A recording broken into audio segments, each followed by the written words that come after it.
សួស្តីអ្នកទាំងអស់គ្នាថ្ងៃនេះខ្ញុំមានសាច់រឿងបែបរន្ធត់របស់ខ្មែរយើងដែលជាប្រភេទសាច់រឿងខ្មោចតាំងពីជំនាន់ដើមដោយសាច់រឿងមួយនេះគឺត្រូវបានកើតឡើងនៅក្នុងអំឡុងឆ្នាំ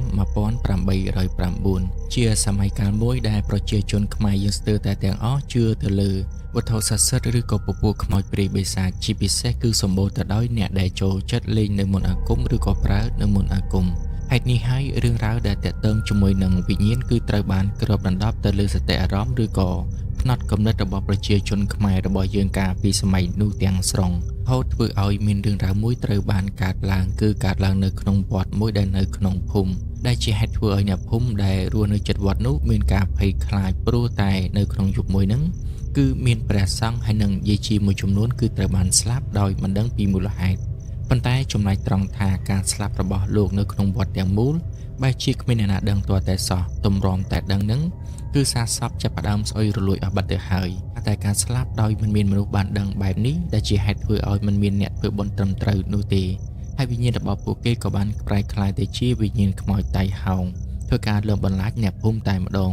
ដូច្នេះដើម្បីចង់ដឹងថាតើហេតុអ្វីបានជាព្រះសង្ឃជាមួយនឹងយាយជីនៅក្នុងវត្តស្លាប់ដោយមិនមានអ្នកដឹងហើយវិញ្ញាណទាំងអស់នោះលំបន្លាចគួរឲ្យខ្លាចដល់កម្រិតណាសូមទៅសម្ដាប់នៃការបកស្រាយសាច់រឿងមួយនេះជាមួយនឹងខ្ញុំទាំងអស់គ្នា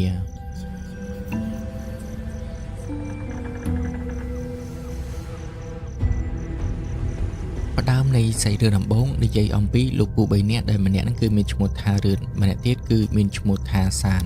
ចំណែកម្នាក់ទៀតគឺមានឈ្មោះថាលោកពូសាក់ពួកគាត់ទាំង3នាក់គឺជាអ្នកដើរស្វែងរកវត្ថុបុរាណឬក៏ជាប្រភេទវត្ថុស័ក្តិសិទ្ធិដែលមាននៅមន្តអាគមជាប់នៅក្នុងរបស់ទាំងអស់នោះមានដូចជាកំបិតស្នៀតអាគមចង្កូមខ្លាខ្នែជ្រូកព្រៃឬក៏ភ្លុកដំរីអីនឹងជាដើមតាមពិតពួកគាត់ទាំង3នាក់មិនមែនជាអ្នកចេះនៅវិជ្ជាមន្តអាគមខ្លាំងពូកែអ្វីនោះទេប៉ុន្តែគាត់យករបស់ទាំងអស់នោះដើម្បីយកទៅជួញដូរជាមួយនឹងអ្នកដែលចេះអាគមតែប៉ុណ្ណោះដោយសារតែពួកគាត់នឹងគឺជាអ្នករកស៊ីស្វែងរករបស់ទាំងអស់នឹងដោយសារតែការស្វែងរកនិងដើរជួញដូរពីមួយកន្លែងទៅមួយកន្លែងពួកគាត់ទាំង3នាក់ក៏បានធ្វើដំណើរមកដល់ភូមិមួយកន្លែងដែលភូមិមួយនោះគឺពួកគាត់មិនធ្លាប់ស្គាល់ពីមុនមកនោះទេប៉ុន្តែគាត់ជឿជាក់ថាភូមិមួយនេះច្បាស់ជាមានរបស់ស័ក្តិសិទ្ធិមួយចំនួននៅទីនេះជាមិនខានអញ្ចឹងហើយបានជាពួកគាត់នាំគ្នាស្នាក់នៅភូមិនេះបណ្ដោះអាសន្នប៉ុន្មានថ្ងៃសិនទៅព្រោះតែភូមិមួយនេះគឺនៅជាប់ព្រៃអញ្ចឹងហើយអ្នកភូមិច្បាស់ជាមានអ្នកទៅរកដូចជាចង្កូមខ្លាឬក៏ខ្នែជ្រូកព្រៃជាពិសេសគឺជាភ្លុកដំរីអីនឹងឯងគាត់នឹងយករបស់ទាំងអស់នោះត្រឡប់ទៅកាន់ភូមិរបស់គាត់វិញដើម្បីយកទៅឲ្យគ្រូអាគមដែលនៅក្នុងភូមិរបស់គាត់ព្រោះតែពួកគេនឹងគឺចូលចិត្តរបស់ទាំងអស់ហ្នឹងយកទៅប្រសិទ្ធិឬក៏ដាស់វិញ្ញាណរបស់សត្វដែលជាម្ចាស់ចង្កូមឬក៏ម្ចាស់របស់ទាំងអស់ហ្នឹងឲ្យចេញមកបម្រើពួកគេអញ្ចឹងហើយបានជាពួកគេជឿជាក់ថាភូមិជាប់ព្រៃបែបនេះ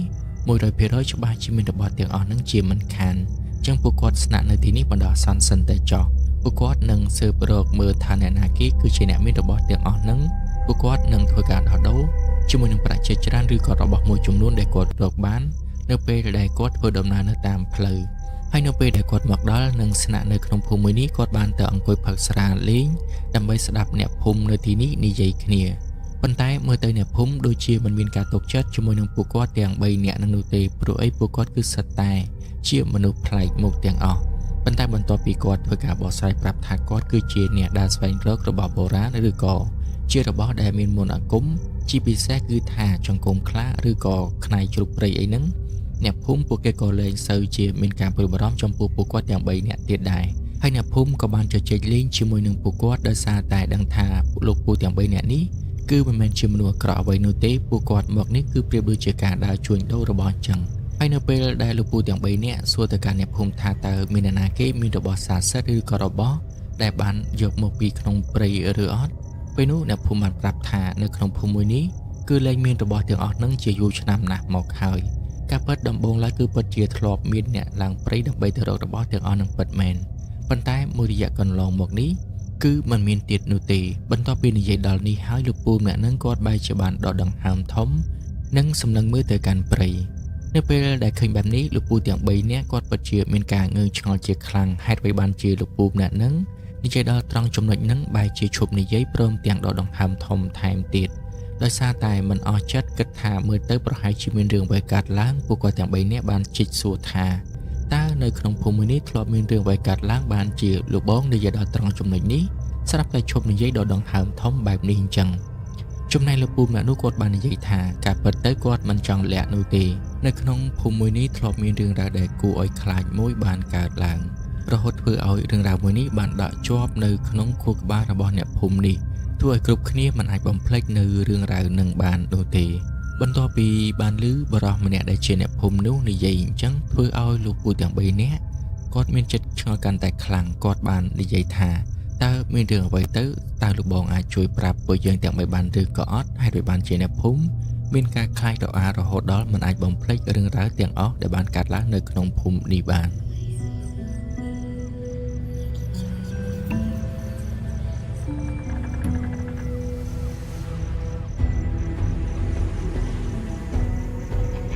ហើយមុនពេលដែលអ្នកភូមិអ្នកនឹងគាត់និយាយរឿងរ៉ាវប្រាប់ទៅកាន់លោកពូទាំង3នាក់គាត់បានផឹកស្រាមួយកែវបន្ទាប់មកគាត់ក៏បាននិយាយថានៅក្នុងអំឡុងពេលប្រមាណជាង7ឆ្នាំមុនមានវត្តមួយនៅក្បែរភូមិដែលជាប់ជាមួយនឹងជើងព្រៃនៅក្នុងវត្តហ្នឹងគឺមានព្រះសង្ឃប្រមាណត្រឹមតែ9អង្គតែប៉ុណ្ណោះប៉ុន្តែមានយាយជីរហូតដល់ទៅ3នាក់ដែលបានស្នាក់នៅក្នុងវត្តនោះប៉ុន្តែនៅថ្ងៃមួយហ្នឹងក៏ស្រាប់តែព្រះចៅអធិការត្រូវមានធម្មយាត្រាចាក់ចេញពីវត្តដោយនាំយកព្រះសង្ឃប្រមាណជាង6អង្គទៅជាមួយដែរដែលបន្សល់ទុកត្រឹមតែព្រះសង្ឃ3អង្គហើយនិងយាយជី3នាក់តែប៉ុណ្ណោះដែលស្នាក់នៅមើលថែរក្សាវត្តមួយនេះប៉ុន្តែវត្តមួយនេះគឺត្រូវបានគេល្បីល្បាញថាគឺមានព្រះពុទ្ធិមាដែលធ្វើមកអំពីមាសដែលមានតម្លៃមហាសាលប៉ុន្តែរឿងរ៉ាវនៃការល្បីមួយនេះគ្រាន់តែជាពាក្យចចាមអារាមនិយាយតៗគ្នាតែប៉ុណ្ណោះមិនធ្លាប់មានអ្នកភូមិណាម្នាក់បានឃើញវាដោយផ្ទាល់នោះទេថានៅក្នុងវត្តមួយហ្នឹងពិតជាមានព្រះពុទ្ធដែលមកមាសពិតមែនដោយគេបាននិយាយតៗគ្នាថាមូលហេតុហ្នឹងគឺដោយសារតែព្រះចៅអធិការបានយកវាទៅលាក់ដោយសារតែលោកមិនចង់ឲ្យអ្នកភូមិបានឃើញព្រោះអីបើសិនជាមនុស្សបានឃើញអាចនឹងមានចិត្តលោភលន់អាចនឹងធ្វើអំពើអាក្រក់មួយចំនួនយកវាទៅគ្រប់គ្រងធ្វើជារបស់ខ្លួនឯងអញ្ចឹងហើយបានជាព្រះចៅអធិការនៅក្នុងវត្តនេះបានបដិសេធរាល់ពេលដែលមានមនុស្សណាសួរអពាក់ព័ន្ធជាមួយនឹងព្រះពុទ្ធដែលមកមាសដែលគេល្បីតគ្នានោះបែរមកពីព្រះចៅអធិការវិញបន្ទាប់ពីធ្វើធម្មយាត្រាចាក់ចេញពីវត្តនេះទៅកាន់វត្តផ្សេងទៀតរហូតបានប្រមាណ7ថ្ងៃក្រោយមកស្រាប់តែវត្តនេះចាប់ផ្ដើមចំណែកខុសពីធម្មតាភាពចំណែកនោះត្រូវបានកើតឡើងតាំងពីព្រះចៅអធិការធ្វើធម្មយាត្រាថ្ងៃដំបូងមកម្លេះប៉ុន្តែគ្រាន់តែអ្នកភូមិមិនបានចាប់អារម្មណ៍តែប៉ុណ្ណោះលុះដល់រយៈពេល7ថ្ងៃក្រោយមកទើបអ្នកភូមិមានអារម្មណ៍ថាហេតុអ្វីវត្តចាប់ផ្ដើមស្ងប់ស្ងាត់ជាពិសេសព្រះសង្ឃដូចជាមិនចេញទៅបិណ្ឌបាតទាល់តែសោះព្រោះអីរាល់ព្រឹកគឺព្រះសង្ឃតែងតែចូលទៅក្នុងភូមិដើម្បីធ្វើការបិណ្ឌបាតប៉ុន្តែប៉ុន្មានថ្ងៃនេះស្រាប់តែស្ងាត់ព្រះសង្ឃឆឹងតែម្ដងជាពិសេសនៅពេលដែលមេទៀបភ្លឺនឹងក៏មិនបានលើសំឡេងនៃការសូត្រធម៌របស់ព្រះសង្ឃចេញមកពីក្នុងវត្តដែរប៉ុន្តែអ្នកភូមិគិតថាមើលទៅប្រហែលជាព្រះសង្ឃដែលចេញធម្មយាត្រាថ្ងៃមុននោះគឺបានចេញធម្មយាត្រាអស់ពីវត្តទៅហើយបានជាវត្តចាប់ផ្ដើមស្ងប់ស្ងាត់បែបនេះប្រហែលជានៅសល់តែយាយជីប៉ុន្មាននាក់ដែលនៅក្នុងវត្តតែប៉ុណ្ណោះអញ្ចឹងហើយបានជាសំបីតែសំឡេងសូត្រធម៌ក៏មិនបានឮដែរ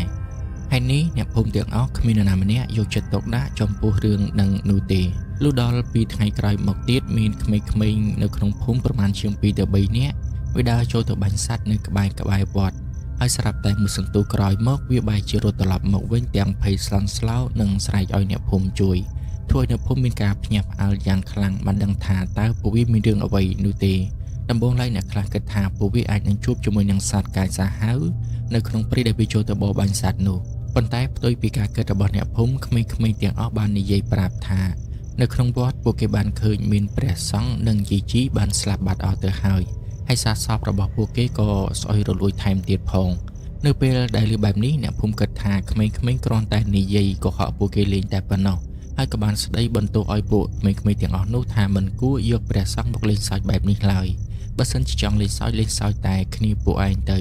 ប៉ុន្តែក្មេងៗទាំងអស់នោះនៅតែចោះចេះនិយាយថាពួកគេគឺពិតជាបានឃើញព្រះសង្ឃនៅក្នុងវត្តពិតជាបានសគត់ពិតមែនហើយសូម្បីតែយាយជីនឹងក៏បានសគត់ដូចគ្នាដែរបើសិនមិនជឿទេអ្នកទាំងអស់គ្នាអាចចូលទៅវត្តមើលដោយខ្លួនឯងទៅដោយសារតែឃើញថាក្មេងៗទាំងអស់នោះវាហាក់ដូចជានិយាយច្បាស់លាស់របស់វាទោះបីជាពួកគាត់សម្លុតរកវាយពួកវាក៏ដោយក៏ពួកវាមិនប្រែប្រួលនៅពាក្យសម្ដីរបស់ពួកវាដែលនិយាយតាំងពីដើមមកដែរដូច្នេះពួកគាត់គឺមានតែនាំគ្នាទៅមើលនៅក្នុងវត្តដោយផ្ទាល់តែប៉ុណ្ណោះថាតើពិតប្រាកដដូចអ្វីដែលក្មេងៗបាននិយាយឬក៏អត់ ហើយលោកមេភូមិគាត់ក៏បានធ្វើការដឹកនាំអ្នកភូមិប្រមាណជាង10នាក់ជាងសម្ដៅទៅកាន់វត្តដើម្បីមើលឲ្យច្បាស់ប៉ុន្តែនៅពេលដែលពួកគាត់ធ្វើដំណើរមិនទាន់ទាំងនឹងដល់វត្តផងស្រាប់តែធំក្លិនស្អុយចេញមកតែម្ដងវាគឺជាក្លិនគម្រង់ស្អុយរបស់សាសពគ្រាន់តែធំក្លិនបែបនេះភ្លាមលោកមេភូមិគាត់គិតថាប្រហែលជាអាចនឹងដូចក្មេងៗនិយាយពិតមែនព្រោះអីមួយរយៈនេះគឺលោកមិនបានឃើញមានព្រះសង្ឃចូលមកបិណ្ឌបាតនៅក្នុងភូមិនោះទេហើយណាមួយនៅពេលយប់ក៏មិនបានឮសំឡេងសូត្រធម៌ដែរមិនត្រឹមតែលោកមេភូមិនោះទេសូម្បីតែអ្នកភូមិដែលបានរួមដំណើរទៅជាមួយនឹងលោកមេភូមិនឹងពួកគេក៏ហាក់ដូចជាចាប់ផ្ដើមជឿសំឡេងរបស់ក្មេងៗដែរប៉ុន្តែយ៉ាងណាក៏ដោយក៏ត្រូវតែចូលទៅមើលឲ្យច្បាស់ថាតើពិតប្រាកដគឺវាយ៉ាងណា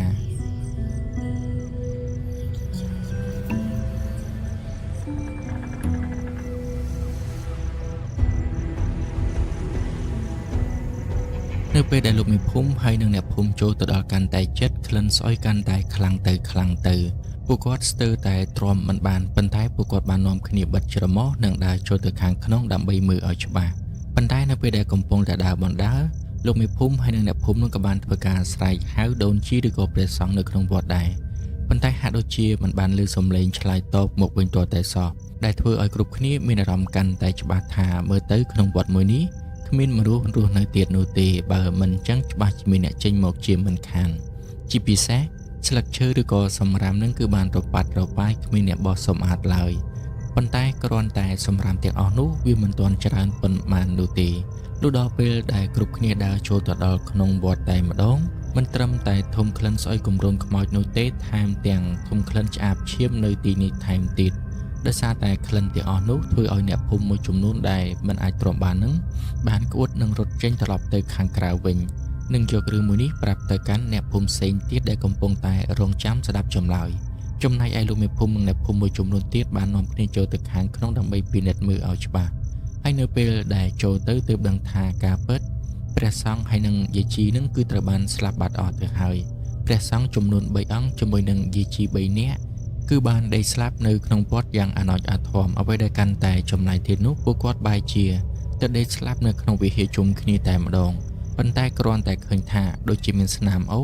និងស្នាមឈាមជាប់ជញ្ជាំងហើយឈាមនោះគឺវាប្រឡាក់ឡើងដាពេញវត្តប៉ុន្តែកាលពីចំនួនហ្នឹងគឺវត្តភាគច្រើនធ្វើពីឈើនោះទេហេតុនេះហើយបានជាហេតុធ្វើឲ្យឈាមហ្នឹងគឺត្រូវបានហូរស្រក់ចុះទៅដីឡើងមកថ្លុកដែលជាមូលហេតុធ្វើឲ្យពួកគាត់ហ្នឹងធំក្លិនឆ្អាបឈាមយ៉ាងខ្លាំងចំណែកសាសវិញមើលទៅប្រហែលជាស្លាប់ច្រើនថ្ងៃមកហើយបានជាចាប់ផ្ដើមហើមស្អុយរលួយដែលជាហេតុធ្វើឲ្យជះក្លិនចេញទៅខាងក្រៅធ្វើឲ្យពួកគាត់នឹងស្ទើរតែមិនអាចទ្រាំបាននៅពេលដែលអ្នកភូមិមួយចំនួនបានឃើញសភាពនៃការស្លាប់របស់សាសពធ្វើឲ្យអ្នកភូមិខ្លះបានក្អួតរត់ចេញមកខាងក្រៅវិញចំណែកលោកមេភូមិវិញគាត់ព្យាយាមទប់ដើម្បីមើលថាតើមានរឿងអ្វីកើតឡើងនៅក្នុងវត្តបានជាពួកគាត់ចំនួន6នាក់ត្រូវបានស្លាប់ទាំងអស់បើតាមការពិនិត្យមើលឲ្យសពគ្រប់មើលទៅការស្លាប់នេះមើលទៅដូចជាមិនមែនជាស្នាដៃរបស់សត្វព្រៃនោះទេផ្ទុយទៅវិញអាចនឹងជាស្នាដៃរបស់មនុស្សជាច្រើនអ្នកព្រោះអីមើលទៅឃើញមានស្នាមជើងឡើងទៅលើវត្តនឹងទាំងស្បែកជើងតែម្ដងជាពិសេសស្នាមរបួសនៅលើសាកសពអាចបណ្ដាលមកពីកំបិតឬក៏ដាវដោយសារតែនៅលើខ្លួនឬក៏មុខរបស់អ្នកខ្លះគឺមានស្នាមដាច់រលាត់ធំខ្លាំងមែនទែននិងរហែកដែលជាហេតុធ្វើឲ្យមានឈាមហូរចេញមកមើលទៅការស្លាប់របស់អ្នកទាំងអស់គ្នានៅទីនេះគឺស្លាប់ទាំងបិទភ្នែកមិនចិត្តហាក់ដូចជាមានរឿងអ្វីមួយកើតឡើងអញ្ចឹងប៉ុន្តែបែរជាគ្មាននរណាម្នាក់បានដឹងរឿងទាល់តែសោះទម្រាំតែដឹងរឿងហ្នឹងគឺវារំលងអស់ជាច្រើនថ្ងៃបាត់ទៅហើយដូច្នេះក្រុមឃាតករដែលបានចូលមកទីនេះប្រហែលជាពួកគេបានគេចខ្លួនទៅឆ្ងាយមិនដឹងជាដល់ណានោះទេហើយនៅក្នុងវត្តនេះគឺត្រូវបានមានស្នាមឬរប៉ាត់របាយពេញនឹងទាំងអស់តែម្ដងប៉ុន្តែមិនដឹងថាអ្នកដែលចូលមកនេះមានគោលបំណងអ្វីឡើយបន្ទាប់ពីឆ្លងកាត់ការពិនិត្យបានម៉ត់ចត់ទៅលោកមេភូមិហើយនិងអ្នកភូមិនឹងបានធ្វើការសន្និដ្ឋានថាការស្លាប់របស់ព្រះសង្ឃហើយនិងយាយជីនៅក្នុងវត្តនេះមនុស្សមួយក្រុមចូលមកប្លន់យកអ្វីមួយយ៉ាងប៉ុន្តែដោយសារតែពួកគាត់មិនបានប្រាប់ឬក៏មិនអោយអ្វីដែលពួកគេចង់បានអញ្ចឹងហើយបានជាពួកគេ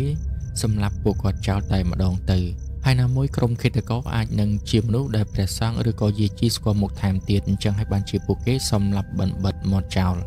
ហើយពួកគាត់ក៏មិនដឹងច្បាស់ដែរថាតើមានបាត់បង់អ្វីខ្លះនៅក្នុងវត្តព្រោះតែទ្រព្យសម្បត្តិនៅក្នុងវត្តទាំងអស់ភាគច្រើនគឺមានតែព្រះសង្ឃនិងព្រះចៅអធិការតែប៉ុណ្ណោះដែលបានដឹងចំណែកពួកគាត់គ្រាន់តែជាអ្នកភូមិធម្មតាមិនបានដឹងថានៅក្នុងវត្តមានអ្វីខ្លះឡើយ ប៉ុន្តែនៅពេលដែលបានឃើញហេតុការណ៍បែបនេះធ្វើឲ្យពួកគាត់នឹងគិតថាមើលទៅប្រហែលជាក្រុមចៅទាំងអស់នោះវាចូលមកប្លន់ចង់យកព្រះពុទ្ធិមាមាសដែលគេឮល្បីតគ្នានោះឲ្យមើលទៅហើយប្រហែលជាព្រះសង្ឃហើយនឹងយាយជីទាំង3នាក់នេះមិនបានដឹងអំពីកន្លែងទុកព្រះបដិមាមាសនោះអញ្ចឹងហើយបានជាពួកវាសម្លាប់ចោលដោយសារតែពួកវានឹងខឹងថាពួកគាត់នឹងជាលាក់បាំងប៉ុន្តែការពិតបើសិនជាមានបដិមាមាសពិតមែនប្រហែលជាពួកគាត់ពិតជាមិនដឹងនោះទេថាមិនត្រូវបដិមាមាសដែលគេល្បីតគ្នានោះប្រហែលជាមិនមានពិតប្រាកដផងវាគ្រាន់តែពាក្យចចាមរាមតែប៉ុណ្ណោះព្រោះអីលោកតាធ្លាប់បានធ្វើការបញ្ជាក់ម្ដងហើយម្ដងទៀតថាគ្មានរូបបដិមាមាសនៅក្នុងវត្តដូចជាអ្វីដែលគេបាននិយាយតគ្នានោះទេ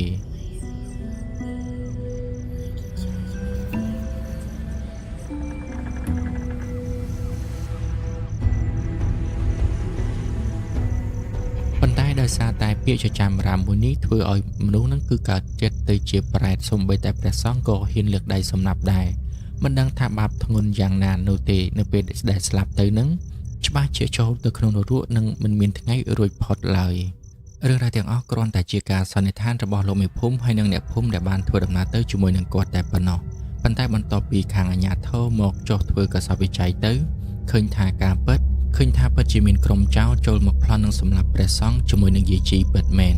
ហើយក្រុមចោរទាំងអស់នោះគ្នាក៏មិនតិចពី6ទៅ7នាក់ដែរអាចនឹងថាច្រើនជាងនឹងក៏ថាបានដែរព្រោះតែឃើញស្នាមជើង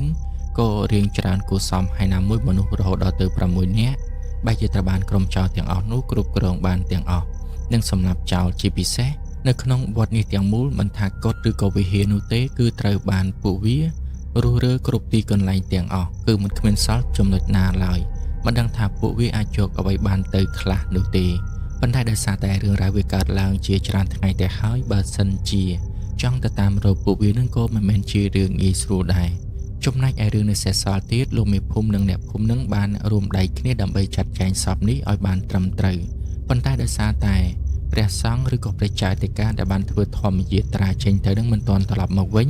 អញ្ចឹងក៏មិនអាចទុកសពឲ្យស្អុយរលួយបន្តទៅទៀតដែរព្រោះអីនៅពេលនេះគឺវាចាប់ផ្ដើមស្អុយនឹងហើមរលួយទៅហើយបើសិនជាទុកទម្រាំតែព្រះចៅអធិការត្រឡប់មកវិញទៅចាប់ផ្ដើមធ្វើបុណ្យ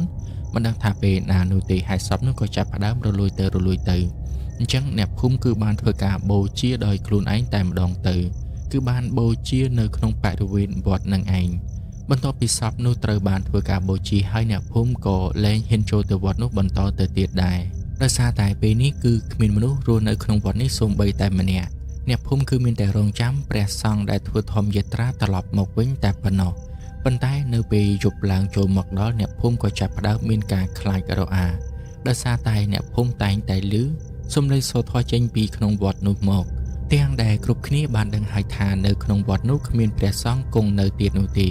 ប៉ុន្តែហេតុអ្វីបែរជាមានសំឡេងសូរធម៌ចេញពីក្នុងវត្តនោះមកអញ្ចឹងធ្វើឲ្យគ្រប់គ្នានឹងគឺគិតថាគ្មានអ្វីក្រៅតែពីខ្មោចលងឡើយអញ្ចឹងហើយបានជាអ្នកភូមិម្នាក់មានការខ្លាចរអានៅពេលយប់ឡើងគ្មានអ្នកណាម្នាក់ហ៊ានចុះទៅខាងក្រោមឡើយលុះដល់ពេលវេលាស្អែកឡើងចូលមកដល់អ្នកភូមិក៏បាននិយាយរឿងនេះប្រាប់តគ្នាដែលធ្វើឲ្យអ្នកភូមិមួយចំនួនដែលមិនបានដឹងអំពីរឿងមួយនេះឬក៏ផ្ទះនៅឆ្ងាយពីវត្តបន្តិចនឹងគឺមិនបានឮសំឡេងព្រះសង្ឃសូត្រធម៌នឹងពួកគេក៏មានការភ័យខ្លាចនិងព្រឺសម្បុរផងដែរព្រោះតែអ្នកភូមិដែលមានផ្ទះនៅក្បែរនឹងគឺបានឮសំឡេងយ៉ាងច្បាស់ប៉ុន្តែឆ្កែរបស់ពួកគាត់មិនទាន់លូនោះទេដោយសារតែមិនទាន់មានវិញ្ញាណខ្មោចវាដើរចូលមកក្នុងភូមិមួយនេះបើសិនជាមានវាច្បាស់ជាលូជាមិនខានអញ្ចឹងយ៉ាងណាក៏ដោយក៏នៅតែភូមិមួយនេះនៅមានសុវត្ថិភាពនៅឡើយនោះទេហើយលោកមេភូមិក៏ចាប់ផ្ដើមហៅអ្នកទាំងអស់គ្នាមកប្រជុំគ្នាប្រាប់ថាចាប់ពីយប់នេះទៅបើសិនជាមិនមានការចាំបាច់កុំចុះពីលើផ្ទះអីជាពិសេសក៏មិនត្រូវទៅណាផ្ទះផ្ដាស់ដែរបើសិនជាទៅណាមកណាគួរតែមានគ្នាចាប់ពី2ឬក៏3នាក់ឡើងទៅទើបអាចធ្វើដំណើរបានហើយបើសិនជាមិនចាំបាច់នោះទេក៏មិនចាំបាច់ទៅវត្តនោះទៀតដែរព្រោះឯវត្តនោះនៅពេលនេះមិនមានព្រះសង្ឃគង់នៅទៀតឡើយបើសិនជាមានរឿងអ្វីកើតឡើងក៏មិនដឹងថាមានអ្នកណាអាចជួយបានដែរនិយាយទៅគឺលោកមេភូមិគាត់បានធ្វើការប្រកាសអាសន្នដើម្បីឲ្យគ្រប់គ្នាបានដឹងដោយសារតែនៅក្នុងយប់ដែលអ្នកភូមិបានឮសំឡេងព្រះសង្ឃសូត្រធម៌ចេញមកពីក្នុងវត្តហ្នឹងលោកមេភូមិគាត់ក៏បានឮមកល្វើយដែរអញ្ចឹងគាត់ជឿជាក់ថាអ្វីដែលអ្នកភូមិនិយាយគឺមិនកុហកនោះទេគឺជារឿងពិត 100%ហើយនេះគ្រប់គ្នាមានតែរងចាំទម្រាំតែព្រះចៅអធិការមកវិញចាត់ចែងរឿងនេះតែប៉ុណ្ណោះ ប៉ុន្តែដោយសារតែព្រះចៅអធិការធ្វើធម្មយាត្រាយូរពេកឬរ៉ាវចំណាយចេះតែកើតឡើងជាបន្តបន្ទាប់នៅក្នុងភូមិនៅក្នុងយប់មួយម៉ោងទើបតែប្រមាណជាង9ទៅ10យប់តែប៉ុណ្ណោះប៉ុន្តែកាលពីសម័យហ្នឹងនៅតាមស្រុកស្រែចំការឬក៏តាមភូមិអីហ្នឹងម៉ោង7 8ហ្នឹងគឺគេចូលសម្រាប់អស់បាត់ទៅហើយប៉ុន្តែនេះម៉ោង9ទៅ10យប់អញ្ចឹងមានន័យថាអ្នកភូមិពួកគេគឺបានចូលសម្រានស្ទើរតែគ្រប់គ្នាប៉ុន្តែបែរជាពួកគេបានឮសំឡេងមានសម្រាប់ជើងមនុស្សដើរនៅក្នុងភូមិហើយចំណែកឯឆ្កែវិញគឺព្រោះផងនិងលូផងអ្វីដែលធ្វើឲ្យពួកគេកាន់តែព្រឺក្បាលទៀតនោះគឺពួកគេដូចជាបានឮសំឡេងមានព្រះសង្ឃជាច្រើនអង្គនិមន្តបិណ្ឌបាតនៅពេលយប់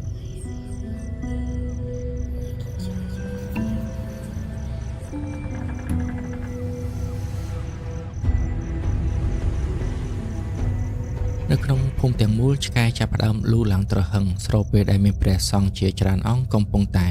និមន្តបិណ្ឌបាតនៅពេលយប់អ្នកខ្លះវិញគឺបានឮសំឡេងព្រះសង្ឃនឹងគឺនិមន្តមកឈប់នៅមុខផ្ទះរបស់ពួកគេបន្ទាប់មកបានឮសំឡេងនិយាយថាតន់ចង្ហាន់លោកទេគ្រាន់តែឮបែបនេះអ្នកភូមិខ្លះបានដឹងទៅហើយថា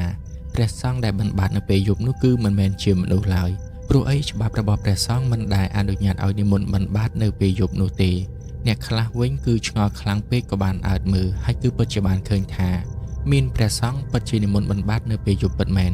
ពួកគេបានឃើញថាពេលខ្លះមានរហូតដល់ទៅ6អង្គពេលខ្លះមានត្រឹមតែ5អង្គតែប៉ុណ្ណោះប៉ុន្តែពួកគេក៏មើលមុខមិនច្បាស់ដែរដោយសារតែនៅពេលយប់ឃើញត្រឹមតែស្រមោលស្ទង់ដែលមានរូបរាងជាព្រះសង្ឃដែលកំពុងតែឈររងចាំអ្នកភូមិចេញទៅដាក់បាតតែប៉ុណ្ណោះចំណែកអ្នកខ្លះវិញនៅពេលដែលបានឮសំឡេងថាតន់ចិនហាន់លោកទេនឹងម្នាក់ភ័យឡើងរួញខ្លួនទៅហើយមិនហ៊ានសូម្បីត្រឹមតែអើតមើលផងនិយាយរួមទៅខ្មោចនោះគឺលោកអ្នកភូមិសាហាវខ្លាំងមែនទែនពីក្បាលប្រលប់លោកអ្នកភូមិធ្វើជាព្រះសង្ឃនិមន្តបិណ្ឌបាតប៉ុន្តែដល់តែពេលម៉ោង3ទៅម៉ោង4យប់ចាប់ផ្ដើមលងធ្វើជាសូត្រធម៌នៅក្នុងវត្តធ្វើឲ្យអ្នកភូមិម្នាក់ភ័យឡើងបាសក់អ្នកខ្លះវិញភ័យរហូតដល់ធ្លាក់ខ្លួនឈឺ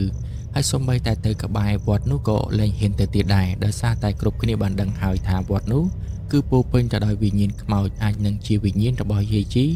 ឬក៏ជាវិញ្ញាណរបស់ព្រះសង្ឃដែលបានសគត់នៅក្នុងវត្តនោះព្រោះអីគឺមិនមានការធ្វើពិធីបុណ្យឲ្យបានត្រឹមត្រូវនោះទេដោយសារតែព្រះសង្ឃដែលនៅទីនេះគឺបានធ្វើធម្មយាត្រាចេញទៅខាងក្រៅអស់បាត់ទៅហើយ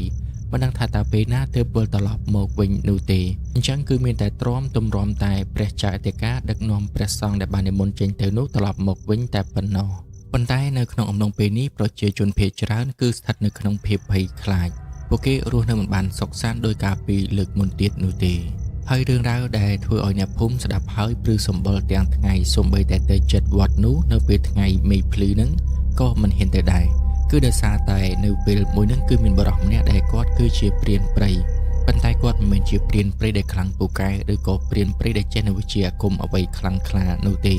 គាត់គ្រាន់តែជាព្រានព្រៃដែលបាញ់សត្វដើម្បីយកមកចំអែតក្រពះឬក៏សម្រាប់គ្រួសាររបស់គាត់នៅក្បែរព្រៃនេះតែប៉ុណ្ណោះគាត់មិនមែនជាប្រភេទព្រានព្រៃដូចជាយើងបានធ្លាប់ឮនៅក្នុងសាច់រឿងដំណាលនោះទេ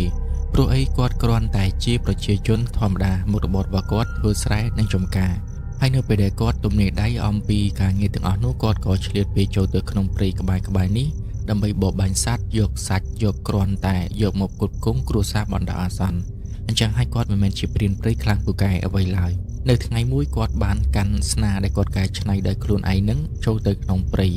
ដែលព្រៃនោះគឺនៅក្បែរភូមិនិងក្បែរវត្តនឹងឯងប៉ុន្តែនៅពេលដែលគាត់ធ្វើដំណើរតាមផ្លូវចិត្តវត្តគាត់ចេះតែមានអារម្មណ៍ថាស្រីវឆ្អឹងខ្នងខុសពីធម្មតាទាំងដែលមេឃនេះគឺមិនទាន់ងងឹតនៅឡើយនោះទេមេឃគឺនៅភ្លឺចែកតែម្ដងប៉ុន្តែនៅពេលដែលគាត់ធ្វើដំណើរមកដល់តំបន់នេះគាត់មានអារម្មណ៍ថាដូចជាត្រជាក់ចម្លែកខុសពីធម្មតាជាពិសេសហាក់ដូចជាមានផ្សែងអាប់បក់មកតិចដែលជាហេតុធ្វើឲ្យគាត់មើលទៅបរិយាកាសមើលទៅដូចជាមិនសូវស្រួលទាល់តែសោះបរិយាកាសបែបនេះគឺប្រៀបដូចជាបរិយាកាសនៅក្នុងព្រៃជ្រៅអញ្ចឹងប៉ុន្តែគាត់ដឹងហើយថាវត្តនេះគឺធ្លាប់មានរឿងរ៉ាវកើតឡើងចំពោះអ្នកភូមិអញ្ចឹងគាត់មិនហ៊ានទៅក្បែរនោះទេទោះបីជាមានរឿងអ្វីក៏ដោយគាត់គ្រាន់តែធ្វើដំណើរក្បែរនេះតែប៉ុណ្ណោះព្រោះតែផ្លូវចូលទៅក្នុងព្រៃហ្នឹងគឺក្បែរវត្តនឹងដែរអញ្ចឹងគឺគ្មានវិធីនោះទេមានតែធ្វើដំណើរទៅតាមនឹងឯងប៉ុន្តែនៅពេលដែលលោកពូព្រានម្នាក់ហ្នឹងគាត់ធ្វើដំណើរហួសវត្តបានតែបន្តិចស្រាប់តែគាត់បានឃើញមានសត្វជ្រូកព្រៃវ័យជំទង់មួយមើលទៅសភាពរបស់វាហាក់ដូចជាមានរបួសរួចជាស្រេចទៅហើយ ដោយសារតែជើងរបស់វានឹងគឺដូចជាបាក់វាដើរប៉ាំងខ្ញាក់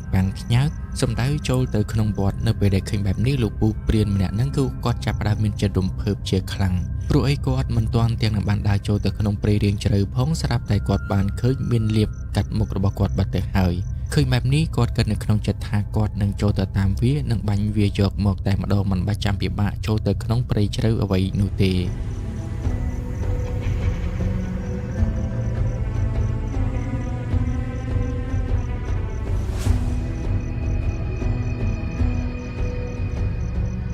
នៅពេលដែលលោកពូព្រានគាត់បំរុងនឹងឈានជើងរត់ចូលទៅតាមសត្វជ្រូកព្រៃមួយក្បាលនោះស្រាប់តែគាត់បាននឹកឃើញភ្លាមថា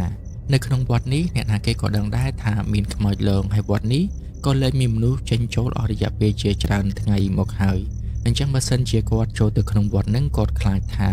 គាត់អាចនឹងត្រូវបានវិញ្ញាណខ្មោចនៅក្នុងវត្តហ្នឹងលងបន្លាចគាត់អញ្ចឹងហើយបានជាហេតុធ្វើឲ្យគាត់មានចិត្តស្ទាក់ស្ទើរចង់ចូលបន្តិចចង់អត់បន្តិចប៉ុន្តែគាត់ហាក់ដូចជាស្ដាយជាមួយនឹងសត្វជ្រូកព្រៃវ័យជំទង់ថែមទាំងមានរបួសថែមទៀតដូច្នេះបើសិនជាគាត់ទៅតាមវាពីក្រោយនោះវានឹងគ្មានឱកាសសម្រាប់រត់គេចពីគាត់បានឡើយហើយគាត់នឹងបាញ់វាដើម្បីយកធ្វើម្ហូបសម្រាប់គ្រួសាររបស់គាត់ចំណែកឯសាច់មួយចំនួនទៀតគឺគាត់នឹងចែកទៅឲ្យអ្នកជិតខាងរបស់គាត់ខ្លះបន្ទាប់ពីគិតបែបនេះហើយចិត្តរបស់គាត់នឹងគឺពិតជាចង់ស្ទុះចូលទៅតាមសត្វជ្រូកព្រៃនោះយ៉ាងលឿនប៉ុន្តែចិត្តនៅមួយទៀតនៅតែដាស់តឿនថាបើសិនជាគាត់ចូលទៅមិនដឹងថាជួបជាមួយនឹងអ្វីខ្លះនោះទេថាមិនត្រូវគាត់បែរជាត្រូវបានជួបជាមួយនឹងខ្មោចរបស់ព្រះសង្ឃឬក៏វិញ្ញាណខ្មោចរបស់យាយជីដែលបានស្លាប់នៅក្នុងវត្តនោះព្រោះអីរាល់យប់ហ្នឹងគឺពួកគេតែងតែឮសំឡេងសូត្រធម៌ជាពិសេសមានព្រះសង្ឃខ្មោចដើរចូលទៅបិណ្ឌបាតនៅក្នុងភូមិថែមទៀតបើសិនជាគាត់បានជួបជាមួយនឹងព្រះសង្ឃខ្មោចឬក៏យាយជីខ្មោចទាំងអស់នោះគាត់ច្បាស់ជាភ័យបាក់ស្បាតជាមិនខានប៉ុន្តែយ៉ាងណាក៏ដោយគាត់គិតថាពេលថ្ងៃបែបនេះមើលទៅប្រហែលជាខ្មោចវាមិនចេញនោះទេណាមួយទោះបីជាគាត់ចូលគឺគាត់ចូលត្រឹមតែមួយផ្លែតតែប៉ុណ្ណោះគាត់នឹងប្រញាប់បាញ់សត្វជ្រូកព្រៃមួយក្បាលនោះហើយនឹងប្រញាប់យកវាចេញមកខាងក្រៅវិញភ្លាមណាមួយគាត់គិតថាសត្វជ្រូកព្រៃមួយក្បាលនោះក៏មិនចាំបាច់ពិបាកនៅក្នុងការបបាញ់វាដែរដោយសារតែវាឈឺជើងស្រាប់អញ្ចឹងគាត់គ្រាន់តែចំណាយពេលមួយផ្លែតតែប៉ុណ្ណោះគាត់នឹងអាចបបាញ់វាយកចេញមកបានចឹងហើយគាត់ក៏សម្រេចចិត្តថាយ៉ាងណាក៏យ៉ាងហ្នឹងទៅចោះគាត់ត្រូវតែចូលទៅបាញ់យកសត្វជ្រូកព្រៃមួយក្បាលនោះឲ្យទាល់តែបានគិតបែបនេះហើយគាត់ក៏បានប្រញាប់ស្ទុះចូលទៅក្នុងវត្តនឹងតែម្ដងតាមផ្លូវដែលសត្វជ្រូកព្រៃចូលទៅដែលវាគឺចូលទៅមុនគាត់មិនយូរប៉ុន្មាននោះទេហើយនៅពេលដែលគាត់ស្ទុះចូលទៅដល់ក្នុងរបងវត្តភ្លាមគាត់បានព្យាយាមស្វែងរកសត្វជ្រូកព្រៃមួយក្បាលនោះប៉ុន្តែដូចជាមិនបានឃើញដានរបស់វាទាល់តែសោះសូម្បីតែដានជើងដែលរត់ចូលនឹងក៏មិនឃើញដែរលោកពូព្រានគាត់គិតថាមើលទៅប្រហែលជាវារត់ចូលទៅពួននៅកន្លែងណាមួយនៅក្នុងវត្តនេះអាចនឹងថាវាឃើញគាត់ក៏ថាបានដែរបានជាវាប្រញាប់រត់ចូលវត្តដើម្បីលាក់ខ្លួនអញ្ចឹងហើយគាត់ត្រូវតែស្វែងរកវាឲ្យឃើញបានលឿនជាទីបំផុតរវល់តែគិតអំពីរឿងមួយនេះគាត់មិនបានចាប់អារម្មណ៍អំពីបរិយាកាសនៅក្បែរខ្លួនរបស់គាត់នោះទេប៉ុន្តែនៅពេលដែលគាត់ព្យាយាមស្វែងរកសត្វជួបព្រៃនេះមួយផ្លែតក្រោយមកគាត់នៅតែរកវាមិនឃើញសូម្បីតែស្រមោលមិនថាស្រមោលនោះទេសូម្បីតែសំឡេងរបស់វាបន្តិចក៏គាត់មិនឮដែរដល់ទៅពេលអញ្ចឹងគាត់ក៏ចាប់ផ្ដើមឈប់សិននិងឈរឆ្ងល់នៅពេលដែលគាត់កំពុងតែឈរឆ្ងល់អំពីការបាត់ព័ត៌មានរបស់សត្វជ្រូកព្រៃមួយក្បាលហ្នឹងស្រាប់តែគាត់មានអារម្មណ៍ថាបរិយាកាសនៅជុំវិញខ្លួនរបស់គាត់ហាក់ដូចជាចាប់ផ្ដើមងងឹតខុសពីពេលដែលគាត់ធ្វើដំណើរកាត់វត្តនេះដំបូងនិយាយទៅវាហាក់ដូចជាងងឹតស្រាងបើមើលមិនដឹងនោះទេច្បាស់ជាគិតថាពេលនេះគឺម៉ោង 6 ល្ងាចហើយប៉ុន្តែការពិតនៅពេលដែលគាត់ធ្វើដំណើរចេញមកពីភូមិហ្នឹងគឺម៉ោងទើបតែ 9 ព្រឹកតែប៉ុណ្ណោះទម្រាំតែគាត់ដើរមកដល់ទីនេះយ៉ាងច្រើនណាស់គឺម៉ោង 9 កន្លះឬក៏ 10 អីហ្នឹងគឺអស់ហើយប៉ុន្តែហេតុអ្វីបានជានៅសុកគាត់មានអារម្មណ៍ថាពេលនេះគឺជាពេលវេលាល្ងាចម៉ោង 6 ល្ងាចទៅវិញឆ្ងល់បណ្ដាកែភ្នែករបស់ពូព្រានក៏លេចមើលស្ដាំឆ្វេងនិងជុំវិញខ្លួនបណ្ដានៅពេលនោះពូព្រានក៏បាននឹងចំណាយថាហេតុអ្វីបានជានៅទីនេះមើលទៅមេឃដូចជាពេលល្ងាចតាមពិតទៅគឺដោយសារតែមានដើមឈើច្រើនដុះស៊ុបទ្រប់អញ្ចឹងហើយបានជានៅទីនេះមិនសូវជាមានពន្លឺចូលហើយណាមួយគឺមានផ្សែងអាប់តិចៗថែមទៀតធ្វើឲ្យយើងមើលទៅឃើញថាដូចពេលល្ងាចអញ្ចឹងបន្ទាប់ពីគិតបែបនេះរួចហើយពូព្រានប្រញាប់ទៅស្វែងរកសត្វជ្រូកព្រៃនោះបន្តទៅទៀតនៅពេលដែលគាត់ដើរទៅមុខបានប្រមាណជំហានស្រាប់តែគាត់មានអារម្មណ៍ថាដូចជាធំក្លិនស្អុយចម្លែកក្លិននេះគឺប្រៀបដូចជាក្លិនសាសពសត្វអ្វីមួយស្លាប់អញ្ចឹងគឺថាស្អុយខ្លាំងមែនទែនធ្វើឲ្យគាត់ស្ទើរតែទ្រាំលែងបានទៅហើយពូព្រានបានយកដៃទៅបិទច្រមុះបន្ទាប់មកគាត់បានធ្វើដំណើរបន្តទៅទៀតដោយសារតែគាត់គិតថា នៅទីនេះដូចជាមិនមានមនុស្សរស់នៅរៀងយូរហើយដែរចឹងហើយគឺតែងតែមានសត្វចូលមកនៅទីនេះហើយវាក៏អាចនឹងស្លាប់ដែលជាហេតុធ្វើឲ្យមានធំក្លិនស្អុយភាយចេញមកប៉ុន្តែគាត់មិនបានខ្វល់រឿងនោះទេគាត់ប្រញាប់ស្វែងរកជ្រូកព្រៃនោះធ្វើយ៉ាងណាស្វែងរកវាឲ្យឃើញបានលឿនជាទីបំផុតហើយនឹងចាត់ការវាប្រញាប់យកវានិងធ្វើដំណើរចូលទៅក្នុងភូមិរបស់គាត់វិញ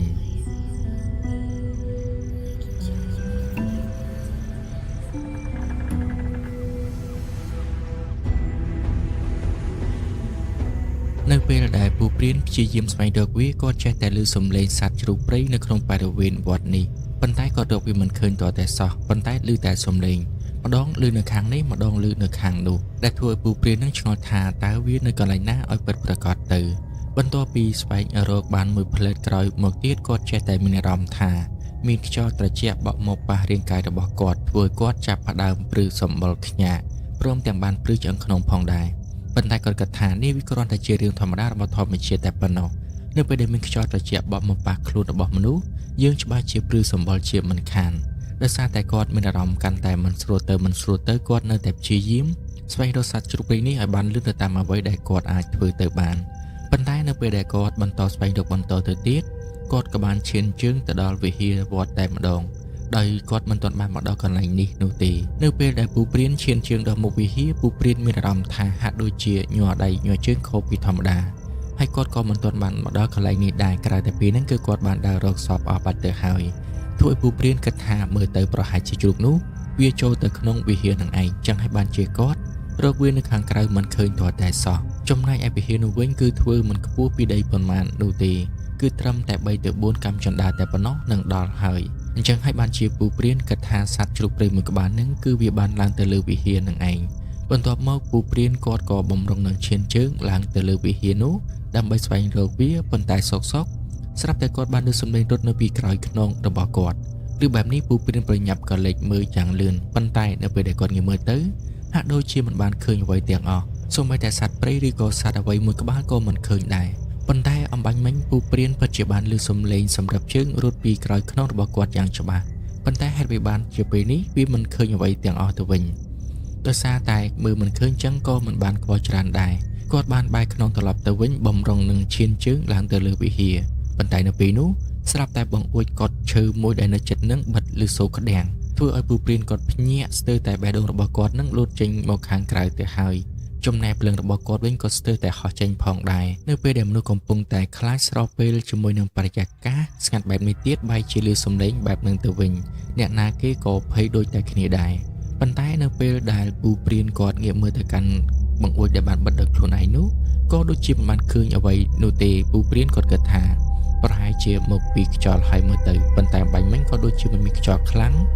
បោករហូតធ្វើឲ្យបង្អួចនោះបិទក្តាំងអញ្ចឹងដែរអ្វីដែលកាន់តែគួរឲ្យឆ្ងល់ទៀតនោះបង្អួចទាំងអស់ហាក់ដូចជាមិនអីនោះទេគឺអីតែបង្អួចនឹងមួយប៉ុន្តែយ៉ាងណាក៏ដោយក៏គាត់មិនអាចឆ្លើយចម្ងល់នេះដោយខ្លួនឯងបានដែរអ្វីដែលគាត់ត្រូវធ្វើនៅពេលនេះគឺត្រូវប្រញាប់ឡើងទៅលើវិហារ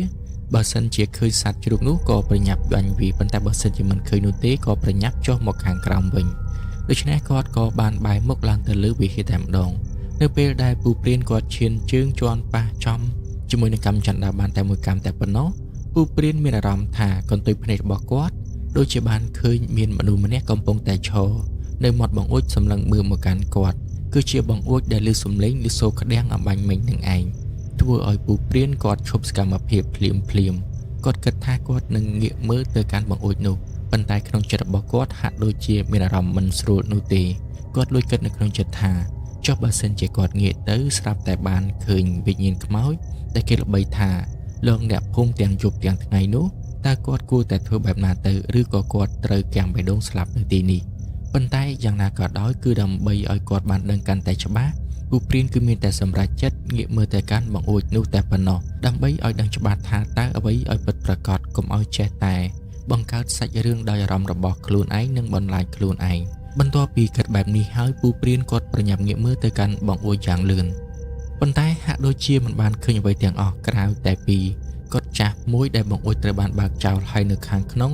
មានតែភាពងងឹតតែប៉ុណ្ណោះគឺមើលមិនឃើញមានមនុស្សឈរនៅចំមាត់បង្អួចនឹងដូចជាអ្វីដែលគាត់បានឃើញកន្ទុយភ្នែកមុននឹងនោះទេដល់តែពេលឃើញចឹងគាត់ក៏រៀងធូរចិត្តបន្តិចដែរព្រោះអីគាត់គិតថាអ អ្វីដែលគាត់បានឃើញអំបញ្ញមិញគាត់គ្រាន់តែស្រវាំងភ្នែកឬក៏ច្រឡំតែប៉ុណ្ណោះកាប់ពិតទៅវាគ្មានអ្វីនោះទេឬក៏អាចបណ្ដាលមកពីចិត្តរបស់គាត់ចេះតែគិតដែលជាហេតុធ្វើឲ្យគាត់ស្រមើស្រមៃឃើញនៅរូបភាពប្លែកៗចេញពីអារម្មណ៍របស់គាត់នឹងឯងបន្ទាប់ពីគាត់គិតអញ្ចឹងរួចហើយគាត់ក៏បានបន្តដំណើររបស់គាត់ឡើងទៅលើកត់តែម្ដងទៅឈានជើងឡើងទៅខាងលើបានប្រមាណត្រឹមតែ3ជំហានទៅ4ជំហានតែប៉ុណ្ណោះស្រាប់តែពូព្រានបានឮសំឡេងស្រែកហៅគាត់ពីខាងក្រោយ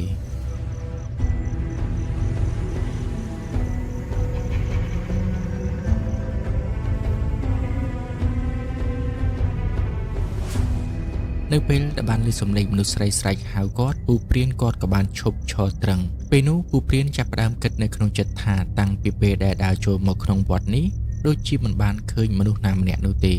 ប៉ុន្តែហេតុអ្វីបានជាពេលនេះបែរជាឮសំឡេងមនុស្សហៅគាត់ទៅវិញពូព្រានចាប់ផ្ដើមបែកញើសប៉ិនក្របពោតធ្លាក់ចុះមកលើក្តារព្រោះតែគាត់មិនដឹងថាអ្នកណាគេគឺជាអ្នកហៅគាត់ប៉ុន្តែយ៉ាងណាក៏ដោយក៏គាត់មិនហ៊ានបន្តដំណើរឡើងទៅមុខទៀតដែរ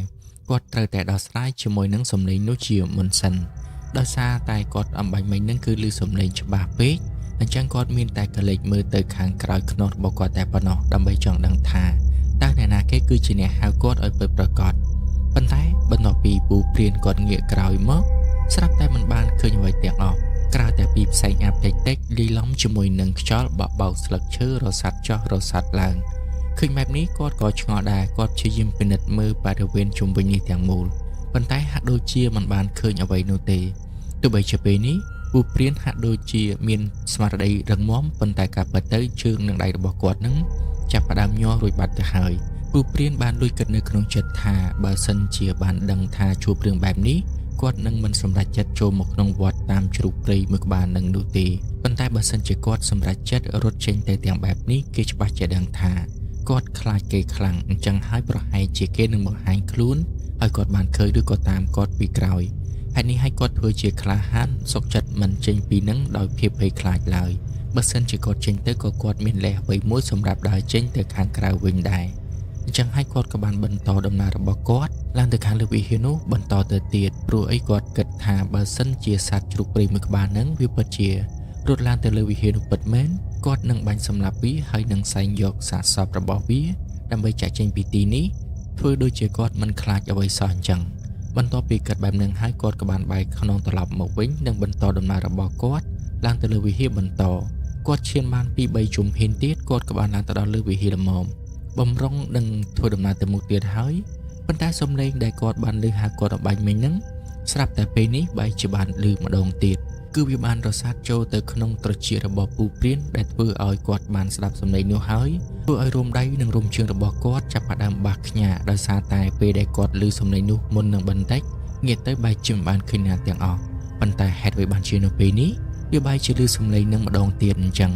តើម្ចាស់រូបពិតតើជាអ្នកណាទៅដូច្នេះនៅក្នុងពេលនេះគ្មានអ្វីក្រៅតែពីងាកមើលម្ចាស់នៃសំឡេងឲ្យច្បាស់តែប៉ុណ្ណោះព្រោះអីឮតែសំឡេងប៉ុន្តែមិនបានឃើញមុខហើយការពេលលើកទី1អាចនិយាយថាគាត់នឹងស្ដាប់ច្រឡំបានប៉ុន្តែលើកនេះគឺសំឡេងច្បាស់ខ្លាំងមែនទែនដូច្នេះមានន័យថាគាត់មិនស្ដាប់ច្រឡំនោះទេច្បាស់ជាមានម្ចាស់សំឡេងនៅពីក្រោយគាត់ជាមិនខានបានជាមានសំឡេងនេះត្រូវបានបន្លឺឡើងពូព្រានក៏សម្រេចចិត្តថានឹងងាកមើលទៅខាងក្រោយម្ដងទៀតហើយនឹងត្រៀមចិត្តដើម្បីទប់អារម្មណ៍បើសិនជាគាត់បានឃើញនៅម្ចាស់សំឡេងនោះនៅពេលដែលគិតបែបនេះហើយគាត់ប្រញាប់ងាកមកយ៉ាងលឿនព្រោះគាត់ខ្លាចថាម្ចាស់សំឡេងនោះរត់ពួនគាត់ម្ដងទៀតប៉ុន្តែផ្ទុយទៅវិញនៅពេលដែលគាត់ងាកមកជាលើកទី2នេះក៏នៅតែមិនបានឃើញម្ចាស់សំឡេងដដែលគឺមានតែដើមឈើមួយដែលនៅពីក្រោយខ្នងរបស់គាត់តែប៉ុណ្ណោះពូព្រានចាប់ផ្ដើមគិតថាឬក៏ម្ចាស់សំឡេងនោះបានរត់ចូលទៅពួននៅខាងក្រោយដើមឈើមួយហ្នឹងកាប់ទៅដើមឈើមួយហ្នឹងវាមិនសូវជាធំប្រមាណនោះទេគឺល្មមតែយើងអាចពួនមនុស្ស2នាក់បានតែប៉ុណ្ណោះហើយការសង្ស័យរបស់ពូព្រានគាត់គិតថាម្ចាស់សំឡេងច្បាស់ជាលាក់ខ្លួននៅខាងក្រោមដើមឈើមួយហ្នឹងជាមិនខានអញ្ចឹងគាត់ក៏សម្រេចចិត្តដើរថយក្រោយម្ដងបន្តិចទាំងដែលកែវភ្នែករបស់គាត់គឺមិនទាន់បានចោលក្រសែភ្នែកផុតពីក្រោយដើមឈើនឹងឡើយដោយសារតែគាត់ខ្លាចថាបើសិនជាគាត់រវល់តែងាកមុខចេញនោះម្ចាស់សំឡេងនឹងអាចផ្លាតទីកិច្ចខ្លួនពីទីនេះធ្វើឲ្យគាត់នឹងមើលមិនឃើញអញ្ចឹងហើយបានជាគាត់សុកចិត្តសម្លឹងដោយមិនដាក់ភ្នែកទាល់តែសោះនឹងធ្វើការផ្លាស់ទីជើងរបស់គាត់ដោយមានការប្រុងប្រយ័ត្នបន្ទាប់មកគាត់ក៏បានចុះពីលើកម្មជណ្ដើរនៃវិហារនោះ ដើម្បីដើរសំដៅទៅកាន់ដើមឈើដែលគាត់គិតថាមានមនុស្សពូននៅខាងក្រោយនឹងគ្រាន់តែគាត់ដើរបន្តិចនិងចុះផុតពីវិហារភ្លាមគាត់ក៏បានប្រញាប់យាករត់យ៉ាងលឿនសំដៅទៅកាន់ដើមឈើមួយដើមដែលនៅខាងក្រោយខ្នងរបស់គាត់ប៉ុន្តែនៅពេលដែលគាត់រត់ទៅដល់បែរជាមិនបានឃើញអ្វីទាំងអស់ដោយមិនអស់ចិត្តគាត់ថែមទាំងបានរត់ជុំវិញដើមឈើនេះថែមទៀតប៉ុន្តែផ្ទុយទៅវិញក៏នៅតែមិនបានឃើញអ្វីដដែលធ្វើឲ្យពូព្រានចាប់ផ្ដើមព្រឹសសម្បុរខ្ញាក់និងបាសសក់ជ្រងព្រោះតែសំឡេងដែលគាត់បានលើកទី2នេះគឺច្បាស់ខ្លាំងមែនទែនច្បាស់ជាងលើកទី1ទៅទៀតហើយនៅមួយសំឡេងនេះគឺពិតជាមានម្ចាស់ពិតមែនបើមិនចឹងទេមិនមែនគាត់ឮ2ដងទៅហើយកំពុងតែរវល់ឈរកាត់បែបនេះស្រាប់តែគាត់បានឮសំឡេងសើចមកពីលើដើមឈើវិញ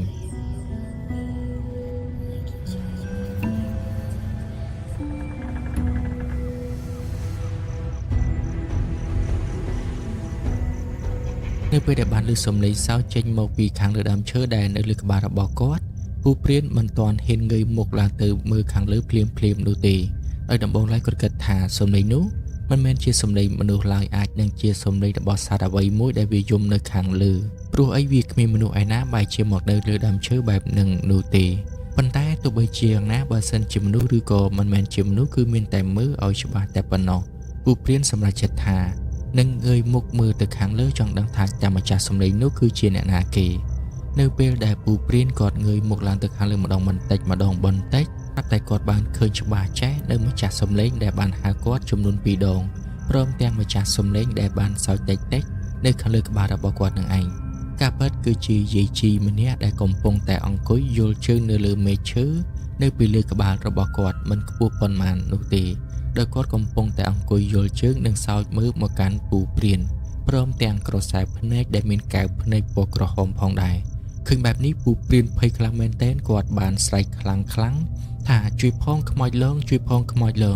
ប៉ុន្តែនៅក្នុងបរិវេណវត្តនេះគ្មានមនុស្សឯណាម្នាក់នៅជិតនឹងឡើយអញ្ចឹងពូព្រានគាត់មានតែស្រែកបណ្ដើរនិងរត់បណ្ដើរតែប៉ុណ្ណោះចំណែកឯស្នារបស់គាត់ដែលយកមកជាប់ជាមួយនឹងខ្លួននឹងក៏ត្រូវបានបោះចោលនិយាយទៅគឺគាត់រត់យកតែប្រាស់អាយុនឹងឯងនៅពេលដែលពូព្រានភ័យផងខ្លាចផងនិងព្យាយាមរត់ចេញពីវត្តនេះបណ្ដើរនិងស្រែកបណ្ដើរសំឡេងយាយជីដែលកំពុងតែអង្គុយយល់ជើងនៅខាងលើនោះគឺបញ្ចេញសំឡេងសើចយ៉ាងកកកធ្វើឲ្យពូព្រាននឹងគាត់រត់ដោយមិនហ៊ានងាកក្រោយសូម្បីតែបន្តិចពូព្រានបានរត់បណ្ដើរនិងស្រែកបណ្ដើរទាំងសភាពទទេថារហូតចូលទៅដល់ក្នុងភូមិដែលជាហេតុធ្វើឲ្យអ្នកភូមិចាប់ផ្ដើមមានការភ្ញាក់ផ្អើលព្រោះតែបានឮពូព្រានស្រែកថាជួយផងខ្មោចលងចំណែកពូព្រាននេះវិញដោយសារតែគាត់ខ្លាចខ្មោចខ្លាំងពេកគាត់បានរត់មិនដឹងច្បុកអ្វីខ្លះនោះទេធ្វើឲ្យខ្លួនរបស់គាត់នឹងគឺមានរបួសស្ទើរតែពេញខ្លួនដៃជើងរបស់គាត់ក៏មានឈាមចេញមកប្រេងថែមទៀតដោយសារតែភាពភ័យខ្លាចធ្វើឲ្យគាត់មិនមានការឈឺចាប់អ្វីទាំងអស់ប៉ុន្តែនៅពេលដែលគាត់រត់ចូលដល់ក្នុងភូមិហើយនៅពេលអ្នកភូមិរត់ចេញមកជួយគាត់នឹងគាត់ក៏បានដួលស្រាប់តែម្ដងព្រមទាំងបានប្រាប់ថាគាត់ត្រូវបានខ្មោចនៅក្នុងវត្តលងចំណែកអ្នកភូមិនៅពេលដែលបានឮពូព្រាននិយាយបែបនេះម្នាក់មិននឹកស្មានដល់ថាពូព្រានគាត់ហ៊ានចូលទៅក្នុងវត្តនឹងទាល់តែសោះប៉ុន្តែអ្វីដែលត្រូវជួយនៅពេលនេះគឺត្រូវតែជួយទៅដល់ពូព្រានសិនដោយសារតែពួកគេឃើញថានៅពេលនេះពូព្រានគាត់មានរបួសស្ទើរតែពេញខ្លួនទៅហើយមិនដឹងថារត់ទៅបុកឬក៏កោតជាមួយនឹងអ្វីខ្លះនោះទេងាកមកកាន់ពូព្រានវិញនៅពេលដែលគាត់រត់មកដល់កន្លែងដែលមានសុវត្ថិភាពទើបគាត់ដឹងថាគាត់ឈឺឡើងពេញខ្លួនហើយមើលទៅដៃជើងវិញគឺសិតតែឈាមចេញមកប្រេងដូច្នេះពួកគេក៏បាននាំគ្នាជូនគាត់ត្រឡប់ទៅផ្ទះវិញប៉ុន្តែពូព្រានគាត់បានដេកឈឺរហូតដល់ទៅមួយសប្តាហ៍ឯណោះទី1ឈឺដោយសារតែរបួសស្នាមនៅលើខ្លួនទី2គឺឈឺដោយសារតែគាត់បានឃើញខ្មោចលងគាត់ដោយផ្ទាល់ភ្នែកគឺជាខ្មោចយាយជីនឹងឯងគាត់បានរៀបរាប់ប្រាប់រឿងមួយនេះទៅដល់អ្នកភូមិដែលជាធ្វើឲ្យអ្នកភូមិនឹងកាន់តែមានការភ័យខ្លាចនិងខ្លាចរអាខ្លាំងជាងមុនទៅទៀតសូម្បីតែពេលថ្ងៃក៏ពួកគេមិនហ៊ានទៅក្បែរវត្តនោះទៀតដែរនេះគឺជារឿងរ៉ាវដែលធ្លាប់បានកើតឡើងទៅលើអ្នកភូមិម្នាក់នៅក្នុងភូមិមួយនេះងាកមកកាន់លោកពូទាំង3នាក់នេះវិញបន្ទាប់ពីបានស្ដាប់នៅរឿងរ៉ាវដែលលោកពូម្នាក់អង្គុយផឹកស្រាជាមួយនឹងគាត់និយាយប្រាប់អរិយាពេលប្រមាណជាង30នាទីនឹងធ្វើឲ្យពួកគាត់ទាំង3នាក់នឹងមានអារម្មណ៍ថាដូចជាគួរឲ្យខ្លាចដែរយ៉ាងណាក៏ដោយក៏លោកពូទាំង3នៅតែបន្តផឹកស្រានៅទីនេះបន្តទៅទៀតនិងបានសួរនាំអំពីរឿងរ៉ាវមួយចំនួនពីលោកពូដែលជាអ្នកនៅក្នុងភូមិមួយនេះមិនត្រឹមតែប៉ុណ្ណោះថែមទាំងបានសួរនាំថាតើវត្តនោះគឺនៅឯណា ចំណែកបរិះដែលជាអ្នកភូមិនៅក្នុងភូមិមួយនេះក៏បានចង្អុលប្រាប់អំពីទិសដៅដែលធ្វើដំណើរទៅកាន់វត្តនេះបើនិយាយទៅពីកន្លែងដែលពួកគាត់ផឹកនឹងត្រូវធ្វើដំណើរប្រមាណជាង1គីឡូកន្លះចិត្ត2គីឡូអីនោះទើបទៅដល់វត្តមួយនឹងប៉ុន្តែទោះបីជាលោកពូទាំង3ខំប្រឹងស្ដាប់ស្ទើរតែមួយថ្ងៃទៅហើយប៉ុន្តែនៅតែមិនទាន់បានដឹងអំពីមូលហេតុដែលគេបោះបង់វត្តមួយនេះចោលដដែលអញ្ចឹងហើយបានជាពូរឿនគាត់សួរទៅកាន់អ្នកភូមិម្នាក់នឹងថាតើហេតុអ្វីបានជាវត្តនេះគេបោះបង់ចោលអញ្ចឹងក្រែងឮថាមានព្រះចៅអធិការនិងលោកផ្សេងទៀតតើដែលធ្វើធម្មយាត្រាប៉ុន្តែគួរតែត្រឡប់មកវិញនិងបន្តគង់នៅវត្តនេះបន្តទៅទៀតប៉ុន្តែពួកយើងហាក់ដូចជាមិនបានឮលបងនិយាយអំពីព្រះចៅអធិការនិងព្រះសង្ឃផ្សេងទៀតដែលវិលត្រឡប់មកវិញទាល់តែសោះតើមានអ្វីកើតឡើងចំពោះព្រះចៅអធិការនិងព្រះសង្ឃផ្សេងទៀតទៅតើលបងអាចជួយប្រាប់យើងបន្ថែមទៀតបានទេ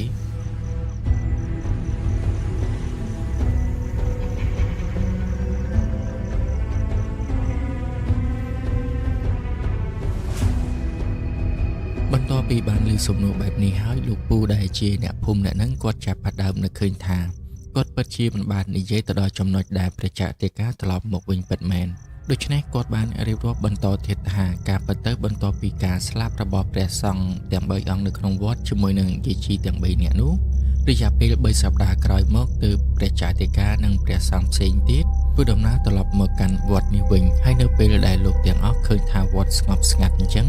ធ្វើឲ្យលោកមានការភ្ញាក់ផ្អើលជាខ្លាំងជាពិសេសមើលទៅវត្តនេះដូចត្រូវបានគេទុកចោលមិនសម្អាតទាល់តែសោះលុះដល់តែពេលដែលមានអ្នកភូមិទៅប្រាប់ទៅទើបព្រះសង្ឃទាំងអស់ដឹងពីការពិតដែលជាហេតុធ្វើឲ្យលោកនៅក្នុងវត្តនេះពិតជាមានចិត្តសង្រេងទៅដល់ព្រះសង្ឃនិងយាយជីជាខ្លាំងប៉ុន្តែលោកគិតថាវាជាកម្មរបស់មនុស្សរៀងខ្លួនដូច្នេះលោកក៏មិនអាចធ្វើអ្វីបានដែរព្រោះអីរឿងវាបានកើតឡើងបាត់ទៅហើយអញ្ចឹងគឺមានតែធ្វើពិធីសូត្រមន្តទៅឲ្យវិញ្ញាណរបស់ពួកគេតែប៉ុណ្ណោះបន្ទាប់មកលោកក៏ចាប់ផ្ដើមចាត់ចែងទៅតាមប្រពៃណីសាសនារបស់ព្រះពុទ្ធកាលពីជំនាន់នឹងហើយបុណ្យសពក៏ត្រូវបានធ្វើម្ដងទៀតប៉ុន្តែបន្ទាប់ពីពេលវេលាចេះតែកន្លងពីមួយថ្ងៃទៅមួយថ្ងៃរឿងរ៉ាវចំណែកក៏ចេះតែកើតឡើងជាបន្តបន្ទាប់គឺថាលើងព្រះសង្ឃនៅក្នុងវត្តនឹងតែម្ដងនៅយប់ខ្លះម៉ោងប្រមាណជាង1ទៅ2យប់អីហ្នឹងព្រះសង្ឃនៅក្នុងកុដិផ្សេងទៀតបានឮសំឡេងព្រះសង្ឃជាច្រើនអង្គសូត្រធម៌នៅក្នុងវត្តធ្វើឲ្យព្រះសង្ឃមានការងឿងឆ្ងល់ហើយព្រះចៅអធិការឯនឹងក៏បានចេញមកមើលដែរចង់ដឹងថាតើព្រះសង្ឃអង្គណាទៀតបែរជានាំគ្នាមកសូត្រធម៌ទាំងយប់បែបនេះមិនព្រមចូលសឹងអញ្ចឹងប៉ុន្តែនៅពេលដែលលោកចេញមកមើលឃើញថានៅក្នុងវិហារស្ងប់ស្ងាត់ធម្មតាមិនមានព្រះសង្ឃគង់សូត្រធម៌ទៀតនោះទេវាពិតជាចំណែកយ៉ាងខ្លាំងព្រោះអីមុននេះព្រះសង្ឃទាំងអស់គឺសិតតែបានឮសំឡេងសូត្រធម៌ពិតមែនប៉ុន្តែនៅពេលដែលព្រះសង្ឃប៉ុន្មានអង្គចុះមកមើលបែរជាមិនបានឃើញទៅវិញធ្វើឲ្យលោកមានអារម្មណ៍ចម្លែកនៅក្នុងចិត្តហើយលោកក៏មិនទាន់បានគិតអ្វីច្រើនដែរបាននាំគ្នាត្រឡប់ទៅសឹងវិញហើយរឿងរ៉ាវក៏ចេះតែកើតឡើងជាបន្តបន្ទាប់ជាពិសេសនៅពេលយប់នឹងតែម្ដងគឺឮសំឡេងបោសស្លឹកឈើប្រោកប្រៀបដូចជាយាយជីនឹងគាត់មកបោសសម្អាតសម្រាមឬក៏ស្លឹកឈើដូចជាទម្លាប់ដែលពួកគាត់បានធ្វើកន្លងមកប៉ុន្តែនៅពេលដែលចេញមកមើលបែរជាមិនបានឃើញអ្វីទាំងអស់មានតែភាពស្ងប់ស្ងាត់តែប៉ុណ្ណោះរឿងរ៉ាវចំណែកនេះគឺកើតឡើងស្ទើរតែជារៀងរាល់យប់និងជារៀងរាល់ថ្ងៃបន្ទាប់ពីឮតែសំឡេងយូរទៅក៏ចាប់ផ្ដើមបង្ហាញជារូបរាងឡើងនៅពេលខ្លះមានព្រះសង្ឃបានឃើញថាយាយជីទាំង3អង្គនោះបោះសម្អាតស្លឹកឈើដូចជាពេលដែលពួកគាត់នៅរស់នឹងធ្វើរាល់ដងដែលជាហេតុធ្វើឲ្យលោកមានការភ័យខ្លាចហើយរឿងនេះក៏បានប្រាប់តគ្នាទៅកាន់ព្រះសង្ឃផ្សេងទៀតចាប់តាំងពីពេលនោះមកព្រះសង្ឃនៅក្នុងវត្តភាគច្រើនគឺមិនសូវហ៊ានចុះមកខាងក្រោមកុដិនៅពេលយប់នោះទេទោះបីជាបានឮសំឡេងអ្វីក៏ដោយហើយរឿងរ៉ាវមួយនេះក៏ហាក់ដូចជាមិនអាចដោះស្រាយបានឡើយសំឡេងពេលខ្លះក៏បានឮពេលខ្លះក៏បានអត់ហើយមិនត្រឹមតែប៉ុណ្ណោះពេលខ្លះថែមទាំងបានឮសំឡេងធ្ងន់ធ្ងរដូចជាមានការឈឺចាប់ខ្លាំងដូចជាត្រូវបានគេធ្វើទរណកម្មឬក៏ធ្វើបាបអ្វីអញ្ចឹងប៉ុន្តែសំឡេងទាំងអស់នេះបើសិនជាមិនរវល់ជាមួយនឹងពួកវាក៏មិនមានរឿងអ្វីកើតឡើងដែរហើយនៅក្នុងវត្តមួយនេះក៏ចាប់ផ្ដើមស្ងប់ស្ងាត់ទៅដោយសារតែអ្នកភូមិនឹងគឺបានដឹងថានៅក្នុងវត្តមួយនេះគឺមានខ្មោចអញ្ចឹងហើយបានជាអ្នកភូមិមិនហ៊ានមកធ្វើបុណ្យដោយការពីលើកមុនទៀតនោះទេមិនថាពេលយប់ឬក៏ពេលថ្ងៃឡើយអញ្ចឹងហើយបានជាហេតុធ្វើឲ្យវត្តនេះចាប់ផ្ដើមស្ងប់ស្ងាត់ចម្លែកខុសពីធម្មតាប៉ុន្តែព្រះសង្ឃក៏នៅតែនិមន្តចូលទៅក្នុងភូមិបិណ្ឌបាតដដែលអ្នកភូមិតែងតែលួចជីកសួរទៅកាន់ព្រះសង្ឃថានៅពេលយប់ឡើងតើធ្លាប់បានឮសំឡេងឬក៏ឃើញអ្វីឬក៏អត់ ប ប៉ុន្តែព្រះសង្ឃដែលនៅក្នុងវត្តនេះទាំងអស់គឺមិនបានមានសង្ឃដីកាអ្វីនោះទេព្រោះអីវាគឺជាបណ្ដាប់របស់ព្រះចៅអធិការបានផ្ដាំលោកបានផ្ដាំថាបើសិនជាមានអ្នកភូមិសួរអំពីរឿងវិញ្ញាណនៅក្នុងវត្តនេះគឺមិនបាច់មានសង្ឃដីកាអ្វីនោះទេគ្រាន់តែកុំមកទៅបានហើយបិណ្ឌបាតដូចជាទំនាប់តាមធម្មតាហើយព្រះសង្ឃទាំងអស់ក៏បានធ្វើការបិណ្ឌបាតដូចជាធម្មតានិងនិមន្តចូលទៅក្នុងវត្តវិញជាអកុសលពេលវេលាក៏បានមកដល់ព្រះចៅអធិការដែលមានព្រះជន្មច្រើនស្រាប់ហើយនោះក៏ចាប់ផ្ដើមធ្លាក់ខ្លួនឈឺនៅទីបំផុតព្រះចៅអធិការនៅក្នុងវត្តនេះក៏ត្រូវបានសគត់ដោយសារតែរោគគេពាតនិងជំងឺចាស់ជរារបស់លោកដែលជាហេតុធ្វើឲ្យនៅក្នុងវត្តនេះមិនទាន់មានព្រះចៅអធិការថ្មីនៅឡើយនោះទេនៅពេលដែលព្រះចៅអធិការចាស់នៅលោកនៅក្នុងវត្តទាំងអស់ហាក់ដូចជាមានភាពកក់ក្ដៅមិនសូវខ្លាចខ្លាំងឡើយប៉ុន្តែបន្ទាប់ពីព្រះចៅអធិការចាស់សគត់បាត់ទៅគឺនៅសល់តែលោកធម្មតាតែប៉ុណ្ណោះដែលធ្វើឲ្យលោកទាំងអស់មានការភ័យខ្លាចកាន់តែខ្លាំងចំពោះរឿងរ៉ាវចំណែកដែលបានកើតឡើងនៅក្នុងវត្តនេះ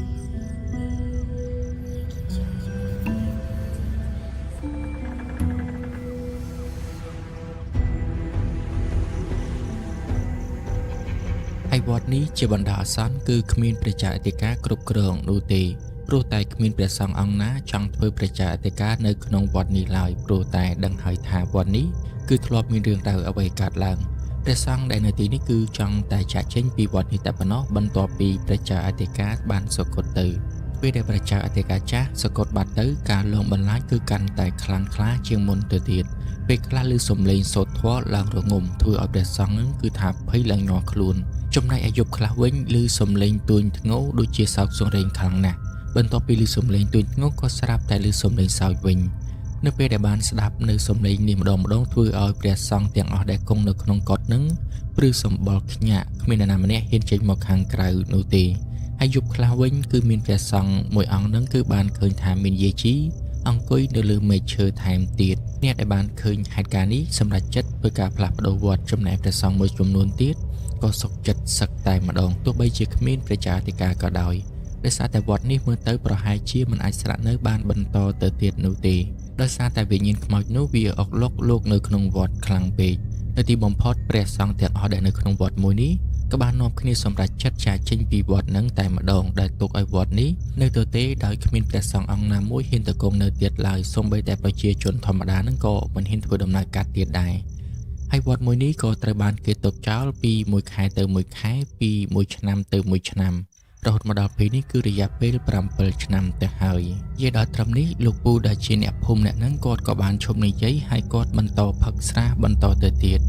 ចំណែកលោកពូទាំង3នាក់វិញគាត់បានសួរថាតាមគាត់ស្ដាប់តាំងពីដើមមកដូចជាឮថាខ្មោចនៅក្នុងវត្តហ្នឹងបានចេញមកលងអ្នកភូមិដល់ក្នុងភូមិថែមទៀតប៉ុន្តែហេតុអ្វីបានជាអ្នកភូមិអាចទ្រាំជាមួយនឹងការលំម្លាយរបស់ខ្មោចនៅក្នុងវត្តហ្នឹងបានចំណែកលោកពូម្នាក់ដែលជាអ្នកភូមិនិយាយប្រាប់រឿងរ៉ាវទាំងអស់ហ្នឹងគាត់បានដាក់កែវស្រារបស់គាត់ចុះហើយគាត់បានដកដង្ហើមធំមុនពេលដែលគាត់និយាយបន្ទាប់មកគាត់បានងើបមុខមើលទៅកាន់លោកពូទាំង3នាក់ហើយគាត់បានបន្តនិយាយបន្ថែមទៀតថាកាលបើទៅនៅពេលដែលវត្តនោះត្រូវបានព្រះសង្ឃដែលបួសរៀននៅក្នុងវត្តនឹងបោះបង់ចោលនិងចាកចេញពីវត្តទៅអស់វត្តទាំងមូលចាប់ផ្ដើមស្ងប់ស្ងាត់និងគួរឲ្យខ្លាចជាពិសេសគឺនៅពេលយប់នឹងតែម្ដងខ្លះអ្នកភូមិបានលើសំឡេងសូត្រធម៌ប៉ុន្តែយប់ខ្លះវិញអ្នកភូមិបានលើសំឡេងយំទួញសោកយ៉ាងសោកសង្រេងបន្ទាប់មកក៏ស្រាប់តែឮសំឡេងសើចទៅវិញសំឡេងទាំងអស់នេះធ្វើឲ្យអ្នកភូមិដែលរស់នៅក្បែរវត្តនឹងគឺមិនហ៊ានរស់នៅបន្តទៀតនោះទេពួកគេបានសម្រេចចិត្តរើផ្ទះចេញទៅធ្វើទីលំនៅនៅកន្លែងផ្សេងទៀតគឺនៅតែអ្នកដែលមានផ្ទះមិនសូវជាចិត្តវត្តតែប៉ុណ្ណោះតែពួកគេបានឮសំឡេងទាំងអស់ហ្នឹងអញ្ចឹងឲ្យពួកគេចេះតែរស់នៅបន្តទៅទៀតទៅប៉ុន្តែទោះបីជាពួកគេមិនបានឮសំឡេងដូចជាអ្នកដែលរស់នៅចិត្តក៏ដោយពេលយប់ឡើងពួកគេក៏ត្រូវបាននាំបណ្ណាច់ដោយព្រះសង្ឃនឹងបណ្បាត់នៅពេលយប់ដែលធ្វើឲ្យឆ្កែនៅក្នុងភូមិចាប់ផ្ដើមលឺលាន់ឡើងពេញភូមិមួយនេះខ្លះវិញបានឮសំឡេងយាយជីឬក៏ព្រះសង្ឃបានមកប្រាប់ឲ្យពួកគេនឹងកុំភ្លេចទៅវត្តដើម្បីធ្វើបុណ្យខ្លះបានឮសំឡេងព្រះសង្ឃបិណ្ឌបាតមិនត្រឹមតែប៉ុណ្ណោះមានអ្នកខ្លះវិញថែមទាំងបានលួចមើលផងដែរពួកគេគឺពិតជាបានឃើញយាយជីនិងព្រះសង្ឃពិតមែនគឺជាការលំបន្លាចដែលគួរឲ្យខ្លាចបំផុតនៅក្នុងភូមិទាំងមូលអំណាចឯលោកមេភូមិនៅពេលដែលអ្នកភូមិជួបជាមួយនឹងទុក្ខលំបាកបែបនេះគាត់ក៏មិនដឹងថាគួរដោះស្រាយដោយរបៀបណាដែរដោយសារតែគាត់នឹងគឺមិនបានចេះនៅវិជ្ជាមន្តអាគមអ្វីនោះទេទោះបីតែគាត់និងក្រុមគ្រួសាររបស់គាត់ក៏មានការភ័យខ្លាចដូចគ្នាដែរ គាត់ធ្វើជាមេភូមិនេះគាត់ដោះស្រាយបានតែរឿងរបស់មនុស្សតែប៉ុណ្ណោះប៉ុន្តែចំពោះរឿងខ្មោចវិញគឺគាត់សុំថយក្រោយសិនហើយព្រោះអីគាត់មិនចេះអ្វីទាំងអស់ដូច្នេះរឿងរ៉ាវមួយនេះគឺមិនត្រូវបានដោះស្រាយនោះទេគឺមានតែបណ្ដោយឲ្យខ្មោចនោះលោកអ្នកភូមិតាមសមាជីវតាមចិត្តរបស់វាទៅចោះប៉ុន្តែគ្រាន់តែអ្នកភូមិគឺមិនត្រូវបានអនុញ្ញាតឲ្យចុះទៅខាងក្រោមផ្ទះនៅពេលយប់នោះទេទោះបីជាមានការអ្វីក៏ដោយត្រាតែមានមនុស្សទៅជាមួយឬក៏មានមនុស្សចាប់ពី2ទៅ3នាក់ឡើងទើបអ្នកភូមិអាចធ្វើដំណើរនៅតាមផ្លូវនៅពេលដែលពួកគេមានកិច្ចការងារចាំបាច់បានបើមិនដូច្នោះនោះទេអ្នកដែលធ្វើដំណើរតែម្នាក់ឯងច្បាស់ជាត្រូវបានជួបជាមួយនឹងការលងបន្លាចធ្វើឲ្យភ័យរហូតដល់ជ្រុះសក់ជាមិនខាននៅក្នុងភូមិមួយនេះអ្នកភូមិមួយចំនួនដែលមានបងប្អូននៅក្នុងភូមិផ្សេងទៀតពួកគេក៏បាននាំគ្នាឬចាក់ចេញទៅនៅជាមួយនឹងបងប្អូនរបស់គេទៅតែអស់1/3នៃប្រជាជននៅក្នុងភូមិទៅហើយលោកមេភូមិចាប់ផ្ដើមមានការព្រួយបារម្ភបើសិនជាវិញ្ញាណខ្មោចនោះនៅតែធ្វើការលងបន្លាចអ្នកភូមិបែបនេះទៀតមិនយូរមិនឆាប់នោះទេប្រជាជននឹងចាប់ផ្ដើមចាកចេញពីភូមិមួយនេះម្ដងមួយរហូតដល់តែអស់តែម្ដងរំលងបានប្រមាណជាង2ខែក្រោយមកស្រាប់តែមានរឿងល្អមួយត្រូវបានកើតឡើងព្រះសង្ឃធុដងមួយអង្គដែលមានព្រះជន្មប្រមាណជាង50ឆ្នាំលោកបាននិមន្តកាត់ភូមិមួយនេះនៅពេលដែលលោកនិមន្តចូលទៅក្នុងភូមិនឹងគឺបានឃើញថាអ្នកភូមិហាក់ដូចជាមានទឹកមុខមិនស្រស់បោះទាល់តែសោះពួកគេដាក់បាតហាក់ដូចជាមានទឹកមុខនិងអារម្មណ៍ភ័យខ្លាច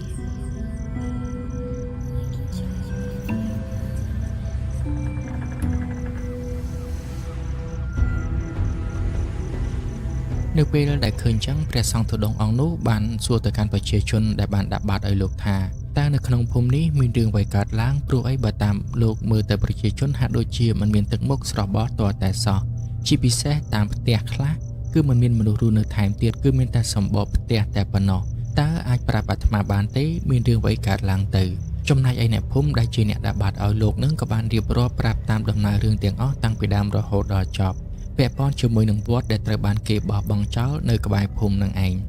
ចំណែកព្រះសង្ឃធុដងអង្គនឹងបន្ទាប់ពីបានឮអ្នកភូមិនិយាយបែបនេះលោកក៏មិនបានមានសង្ឃដីកាអ្វីបន្តទៅទៀតដែរបន្ទាប់ពីលោកបិណ្ឌបាតរួចហើយស្រាប់តែលោកបានបែកមុខទៅកាន់វត្តដែលត្រូវបានគេបោះបង់ចោលនោះតែម្ដងហើយវត្តនឹងគឺត្រូវបានអ្នកភូមិជាអ្នកប្រាប់ផ្លូវលោកហើយលោកក៏ចាប់ផ្ដើមនិមន្តសម្ដៅទៅកាន់វត្តនោះនៅពេលដែលឃើញបែបនេះធ្វើឲ្យអ្នកភូមិមានការភ្ញាក់ផ្អើលជាខ្លាំង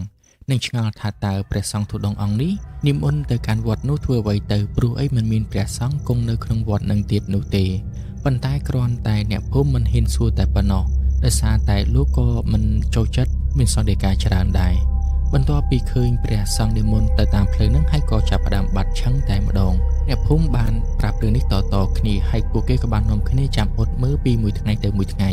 ចង់ដឹងថាតើលោកត្រឡប់មកវិញឬក៏អត់ប៉ុន្តែដូចជាមិនបានឃើញលោកត្រឡប់មកវិញទាល់តែសោះហើយអ្នកភូមិនឹងក៏មិនហ៊ានចូលទៅតាមលួចមើលដែរព្រោះអីវត្តមួយនោះសូម្បីតែទៅចិត្តក៏ទៅមិនបានដែរពួកគេខ្លាចថាបើសិនជាពួកគេទៅប៉ុន្តែចៃដន្យអីស្រាប់តែព្រះសង្ឃធុដងអង្គនឹងមិនបានគង់នៅក្នុងវត្តនោះទេផ្ទុយទៅវិញបែរជានិមន្តទៅមុខបន្តទៅទៀតបាត់អ្នកដែលទៅក្បែរវត្តនោះច្បាស់ជាត្រូវបានវិញ្ញាណខ្មោចនៅក្នុងវត្តលងរត់បាត់ជើងសពព្រាតជាមិនខានចឹងហើយបានជាពួកគេមិនហ៊ានទៅមើលដោយផ្ទាល់ឡើយគឺមានតែរងចាំមើលតើព្រះសង្ឃធុដងអង្គនោះត្រឡប់មកវិញឬក៏អត់ពួកគេបានរងចាំពីមួយថ្ងៃទៅមួយថ្ងៃរយៈពេល2ថ្ងៃក៏បានកន្លងផុតទៅលុះដល់ព្រឹកនៃថ្ងៃទី3ក៏ស្រាប់តែពួកគេបានឃើញថាព្រះសង្ឃធុដងដែលបាននិមន្តបិណ្ឌបាតពួកគេកាលពី2ថ្ងៃមុនហ្នឹងស្រាប់តែនិមន្តចេញមកវិញគោលបំណងរបស់លោកនិមន្តមកនេះគឺដើម្បីបិណ្ឌបាតដល់ទៅពេលឃើញចឹងធ្វើឲ្យអ្នកភូមិមានការភ្ញាក់ផ្អើលជាខ្លាំង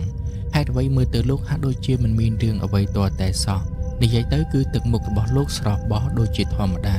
ដំបូងឡើយអ្នកភូមិហាក់ដូចជាមិនចង់ហ៊ានសួរពាក់ព័ន្ធជាមួយនឹងហេតុការណ៍ដែលបានកើតឡើងរយៈពេល2ថ្ងៃ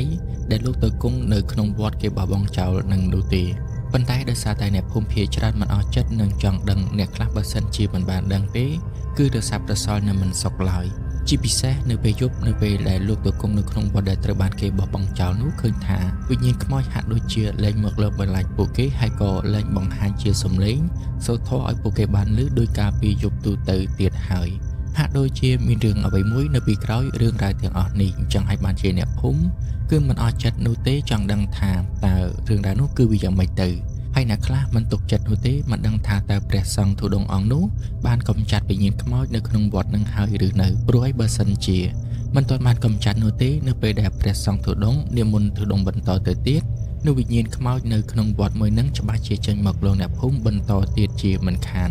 អញ្ចឹងហើយបានជាអ្នកភូមិត្រូវតែសម្រេចចិត្តមួយមតិគ្នាថានឹងទូសួរព្រះសង្ឃធុដងតែម្ដងទៅដើម្បីឲ្យបានដឹងរឿងច្បាស់និងលែងមានមន្ទិលសង្ស័យបន្តទៅទៀតបន្ទាប់ពីឃើញថាព្រះសង្ឃធុដងបានបាត់រួចហើយពួកគេបានសម្រេចចិត្តថានឹងសួរគ្នា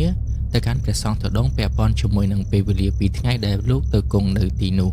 ចំណែកព្រះសង្ឃធុដងវិញក៏បានដឹងអំពីអ្វីដែលពួកគេបានគិតដែរហេតុនេះលោកក៏មិនទាន់និមន្តត្រឡប់ទៅវិញដែរលោកទៅរកកន្លែងណាដែលរៀងស្រួលនៅក្នុងការគង់ហើយក៏ជាកន្លែងដែលងាយស្រួលសម្រាប់មនុស្សជាច្រើនអង្គុយស្ដាប់លោកមានសង្ឃដីកាផងដែរបន្ទាប់ពីរកបានកន្លែងសមរម្យហើយលោកបានមានសន្និកាទៅកាន់អ្នកភូមិថាតើអ្នកទាំងអស់គ្នាមានបំណងចង់សួរអាត្មាពីរឿងអ្វីដូច្នេះសូមអ្នកទាំងអស់គ្នាសួរមកចុះមិនចាំបាច់ខ្លាចឬក៏ក្រែងចិត្តអ្វីនោះទេ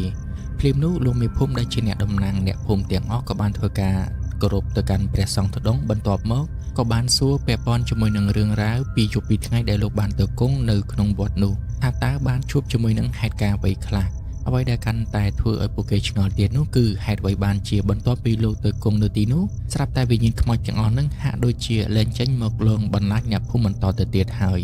សូម្បីតែសំឡេងព្រះសង្ឃសូត្រធម៌ម៉ោង3ទៅ4ភ្លឺនឹងក៏លែងឮទៀតដែរអញ្ចឹងហើយបានជាអ្នកភូមិទាំងអស់គ្នាមានការងឿងឆ្ងល់ជាខ្លាំងដូច្នេះសូមលោកឪធ្វើការបកស្រាយឲ្យពួកយើងទាំងអស់គ្នាបានស្រែកនៅចម្ងល់ផងចំណែកឯព្រះសង្ឃធុដងវិញបន្ទាប់ពីបានឮសំណួរបែបនេះលោកក៏មានសង្ឃដីកាថាមិនអីនោះទេអាត្មានឹងប្រាប់អ្នកទាំងអស់គ្នាពីយប់ពីថ្ងៃនោះអាត្មាបានធ្វើអ្វីខ្លះនៅក្នុងវត្តដែលត្រូវបានគេបោះបង់ចោលនឹងចំពោះសាច់រឿងមួយនេះភាគទី1គឺត្រូវបានស្លេះត្រឹមប៉ុណ្ណឹងហើយបើសិនជាអ្នកទាំងអស់គ្នាចង់ស្ដាប់នៅភាគទី2ចង់ដឹងថាតើព្រះសង្ឃធុដងចូលទៅក្នុងវត្តនោះពីយប់ពីថ្ងៃមានរឿងអ្វីកើតឡើងខ្លះហើយតើលោកពូទាំង3នាក់ដែលជាអ្នកដែលរកវត្ថុស័ក្តិសិទ្ធិឬក៏ជាវត្ថុបុរាណនឹងពួកគាត់នឹងធ្វើអ្វីបន្តទៀតបន្ទាប់ពីបានដឹងអំពីរឿងរ៉ាវដែលបានកើតឡើងនៅក្នុងវត្តជាពិសេសគឺហេតុអ្វីបានជាវិញ្ញាណព្រះសង្ឃ3អង្គហើយនឹងយាយជីទាំង3នាក់នោះប្រែក្លាយទៅជាខ្មោចនៅចាំវត្តនឹងចឹងតើវាមានមូលហេតុអ្វីនៅពីក្រោយរឿងនេះសូមរងចាំស្ដាប់ភាគទី2ដែលត្រូវជាភាគបញ្ចប់នៅថ្ងៃស្អែកបន្តទៅទៀត